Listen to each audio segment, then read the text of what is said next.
Hello everyone, my name is Mr. Big T Anderson, and this, let me actually bring it up here. This is The Truck by I Am Myself. Now, if you haven't noticed, I'm actually we're having a little jaunt. Join me, we're going to have a little jaunt. Let's see if I can do this right.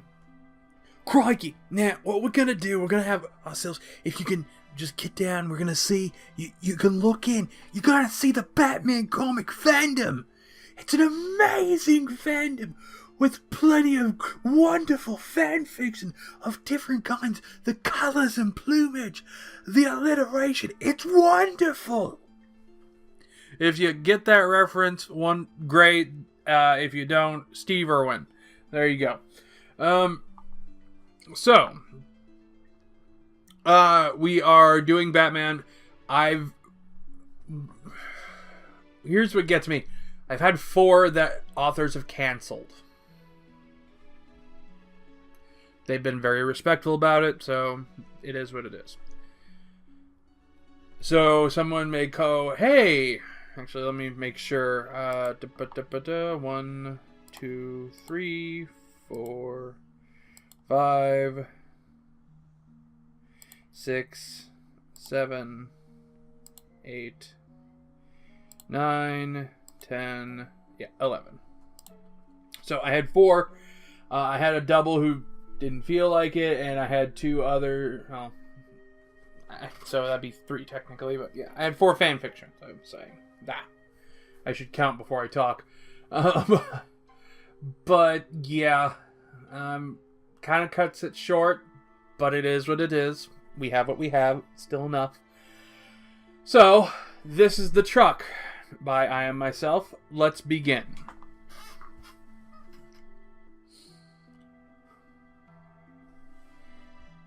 He was unsurprised that it was having problems.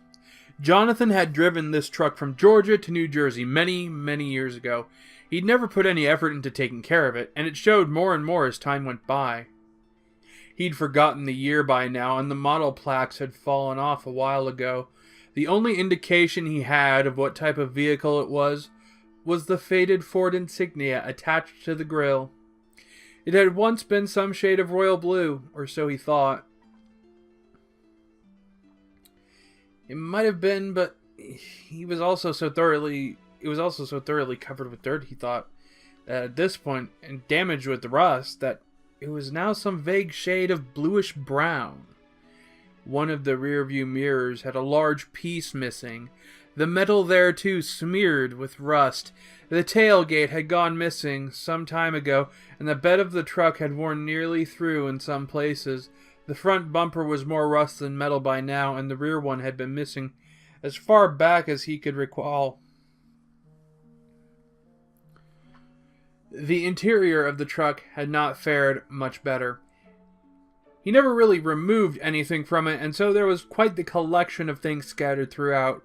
Years-old receipts, parking tickets, discarded clothes were just some of the more identifiable things he had piled on every available surface. At some point, the original owner had removed the seats and installed a bench that spawned the entirety of the cab, or perhaps it had been manufactured that way. Jonathan had never looked into it, and the leather had probably at one time been pristine, but was now extensively cracked. The interior of the chair escaping in several places, and all in all, it rather looked as though he'd been living in it rather than driving it. Jonathan was not the most attentive driver, either, to say the least. Driving was an autonomous, uninteresting task he did not care much for. It had become even more unpleasant following the accident that had left his leg twisted and constantly painful. He now avoided driving at all costs, but he couldn't avoid or shunt his errands to other people. Sometimes it had come as no surprise to him at all. Therefore, when he had been rudely jarred from a flurry of plan-related thoughts by the fact that he had directed the truck into the back of the building containing his penthouse, well, he'd taken a cursory look at the damage. It didn't look all that good, but it still ran fine. Until the next week, that was. That was when his engine started making a whirring noise, and he thought he should probably get that looked into. He couldn't have his truck detonating on him right now, and it would be terribly inconvenient. There was only one person, though, he could go with this. It was also the last person in the world who wanted him to do such a thing. Jonathan was skilled at persuading others in his favor, and this person in particular had never been difficult for him to sway. When he had a spare hour or so, he made the trip across the city to their whereabouts that day, their own personal garage in which they were constructing some useless monstrosity or other. He parked the truck near the front door and knocked on it. If the occupant was not there, there would be some system in place to bring him forthwith. He had a few minutes to wait. The second Edward opened the door, his face paled. He stepped away from it, shaking his head. His eyes were fixed behind Jonathan's shoulder. "No!" he said immediately. "Get that thing out of here. I never wanted to see it again." "Edward," Jonathan said, "I only need a small favor." "You have never asked a small favor in my life. Get it out of here." He pointed to the door. "Come now," Jonathan said, moving forward enough he could slide his hand around Edward's shoulders. "Surely you have a little time to spare for an old friend." "We aren't friends at the moment, and our friendship will remain tenuous until you get that thing out of my sight." "You know why I came to you, don't you?" "The cheap labor, no doubt." This was true, but he couldn't convince Edward with a reason like that. "Edward, you're the only one I trust to do it properly." The primary reason, in all honesty, Edward was not even trained to do such things, and yet he would do a more outstanding job than any lifelong practitioner of the trade. He simply could not have anyone else repair it. "No." "All right," Jonathan said, removing his arm. Edward just eyed him with suspicion. "Really?" "Just come and look at it then. It'll only take a moment." Edward inhaled a long, suffering sigh via his nose, but he did follow, and Jonathan smiled to himself. Edward's curiosity ran far too deep in his blood for him to be able to resist a puzzle, even if it was one he did not particularly want to solve. The other man stopped abruptly in front of the vehicle and closed his eyes. "Do I want to know what happened here?" Jonathan realized he was asking about the recently damaged grill. "Since you're asking, no, I doubt you do." Edward whisked off his glasses and produced a handkerchief, which he used to vigorously clean the lenses with. "Have you killed anybody with this monstrosity?" "Not that I know of." Never mind, turn it on. Let's see what you've done to it now." Jonathan opened the driver's side and reached in, twisting the key in the ignition. The engine immediately started whirring, and Edward's eyes went wide, his face seeming to drain entirely. "No!" Edward said, put his glasses back on, and turned around. "Where are you going?" Jonathan closed the door and closed the distance as well. "I'm not fixing that. Get a new truck." "Edward, you know I can't do that." Jonathan attempted to be cloying, and it must have worked, because Edward didn't enter the building. "You need to." "Why can't you fix it?" "I can fix it." Edward turned around completely, and Jonathan saw with slight alarm that his fists were clenched. He hadn't meant to push him that far. "You don't know what's wrong with it, do you?" He wasn't a mechanic. I believed it to be some issue with the engine." "No, it isn't the engine, Jonathan. It's the transmission. To fix it, I'm going to have to remove the transmission, disassemble it, and replace the part that's causing the problem.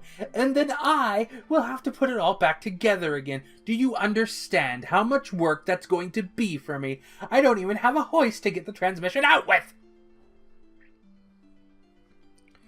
Jonathan had no idea what he was talking about. Can't you just find a replacement transmission altogether? Edward groaned and pressed his face into his arms, folded atop the hood. No. Believe you me, Jonathan, there aren't any transmissions for this specific make and model of truck lying around for me to liberate. The thing is, it's gonna last much longer anyway. It's almost as old as you are. Just relieve someone else of theirs and save us all a great deal of trouble. And by us, I mean the person who has to do all the labor here. Namely me. Don't be silly. You know very well I'm over 100 years old. The vehicle's brand new in comparison. He did not miss the fact that Edward pressed his face away from Jonathan's view and attempted to disguise his amusement. He almost had him now. Edward began rubbing at his eyes beneath his glasses. Regardless, this is a badly maintained truck from 1984. I can only do so much for it before it dissolves into a pile of rust as you attempt to force it through your errands. Your transmission does need to be rebuilt, and your shocks probably aren't actually doing anything at the moment. And must I get started on the inside? Really, would it be so hard to clean it once a decade? I believe it still has the original hay inside from the farm you stole it from. So you'll do it? Edward ran his hands down his face. Oh, I hate you. Jonathan put a hand on his shoulder momentarily. I'm aware of that. Edward turned towards him, sighing and pocketing his hands. He leaned against what remained of the front bumper. Yes, but not in any timely fashion. You're going to have to find another vehicle in the meantime. I don't know how many hours I'm going to be able to squeeze out of my schedule to take care of this. Take as long as you need, Jonathan said, not at all affected by the news. Once Edward had time to think about it, he would be unable to resist the call of what was, in effect, a physical conundrum waiting for him. After he had disassembled the transmission, it would be unlikely if he left the garbage before seeing it repaired. He set about leaving, their business concluded, until a thought occurred to him. Edward, I won't throw anything out. That was thoughtful of him, but not associated with what he had been about to say. I actually wanted to say thank you. Edward said nothing to this, merely nodded at the ground as though it required all of his attention. Before Jonathan had quite made his exit, Edward called out, John. He looked behind him. It's a long walk back to Chinatown. Yes. Take one of the cars out back if you want. None of them are quite your style, nor mine for that matter, but it will be better than nothing. Oh, that's quite generous. Edward shrugged and turned to the robot who had been watching the whole conversation. It may have been Alan. Jonathan couldn't tell from this far away. Go find Nicola. Edward said to it must have been Alan then. We're gonna need him on this mess. Jonathan took one of the cars back to the penthouse without incident, and in fact when he got upstairs, he wondered how on earth he was going to know which car was his, given that he hadn't taken note of the one he'd driven. Oh well, he'd figured it out once the time would come. It didn't matter. Edward had probably written the car off by now, in the doubts he'd ever get it back the way he'd lent it out. He wasn't wrong. So, that was the truck. Hopefully you enjoy it. Also, I may do, I'm going to be saving all my kind of major screw-ups, and that may become a video all its own, so, or recording all its own. We'll see what happens. Anyway, You guys know what to do. If you like it, hit the links down below. Tell me what you think, artist as well as the writer. And with that, toodles!